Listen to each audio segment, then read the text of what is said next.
មានមនុស្សរាប់រយលាននាងពួកយើងម្នាក់ជួបគ្នាព្រួងនីងស័យអរគុណខ្លាំងដែលចូលមកជួយបងពេញអន្តន័យនៃជីវិតរបស់ខ្ញុំអរគុណដូចគ្នាអរគុណដែលផ្ដល់ស្នាមញញឹម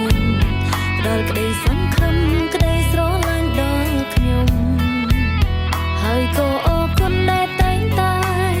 ហួងហែងព្រួយបារម្ភទុកខ្ញុំគឺជាមិត្តល្អ